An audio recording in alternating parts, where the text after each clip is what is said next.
Ladies and gentlemen, today I have some kind of special video. Today you have the chance to support Ukraine and do something for your games. One thing first though, as I do support Ukraine, I still think not all Russian people are bad. Many of my friends are Russian, so please be considerate and don't say all Russians are the same. So with that out of the way, let's talk about the Ukraine bundle from Unity. And let me tell you, that bundle do be busted. With stuff in it like Weathermaker, Dreamscape Nature and Gaia, it is perfect to create wide open worlds with stunning weather, trees, rocks, paths and more. And with assets like Racetrack Generator and a high road engine, you're almost set for a racing game. Maybe tell me in the comments what game you want to create with the assets inside the bundle. And when you're already down there, maybe subscribe and hit that like button. But today I want to take a closer look at one of my personal favorites, the world building tool Gaia. I personally love open world games.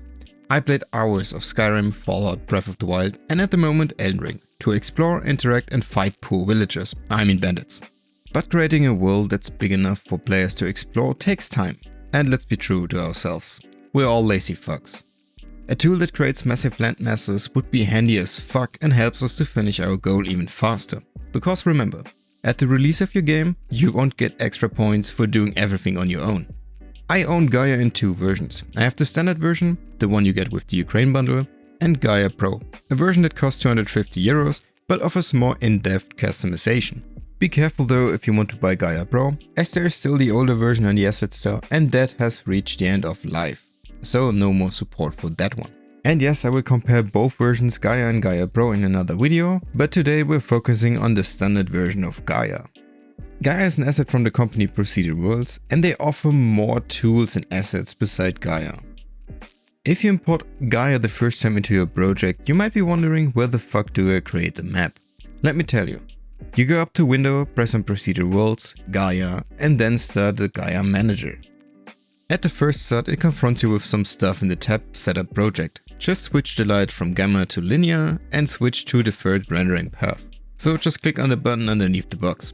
The lighting might take some minutes, but the rendering path is pretty quick. Next, click on the tab Create World. This is the main generation screen of Gaia.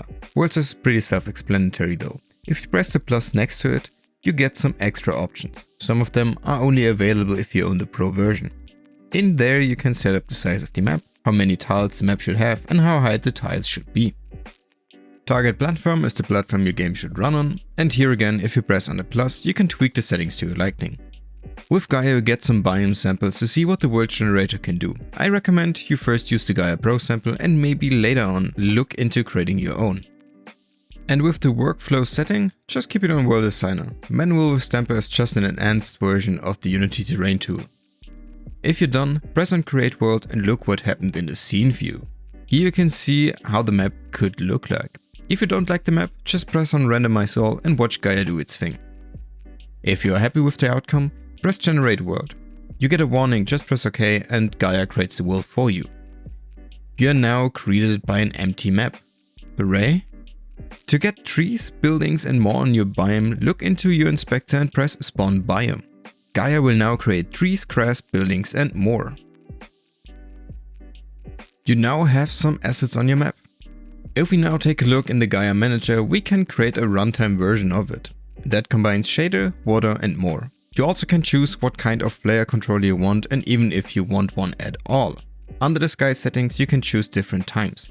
The Procedural World Skies is only available with the Pro version though. And there you have it, your map is complete.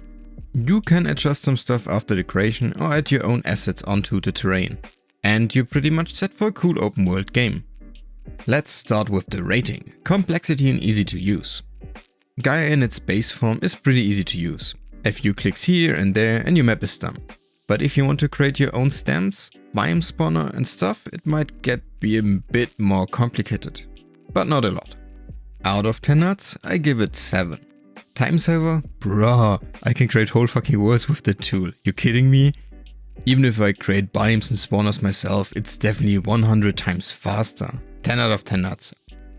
Value for money? To be honest, I think Gaia is a pretty nice tool, especially for €40, if it's not on sale though. But compared to Gaia Pro, even if Gaia Pro is like 5 times the price, it's not that good. Gaia gives a lot of freedom with the tool, but not enough to say it's a fully fledged asset. And yeah, that's what they want. Gaia is for the small little indie developer that wants to create a small map for his survival or his RPG game. But that's it. If you want to create bigger maps for more fully fledged games, or you already have some cool controls and you need a big enough map for the best of your game, I would recommend Gaia Pro.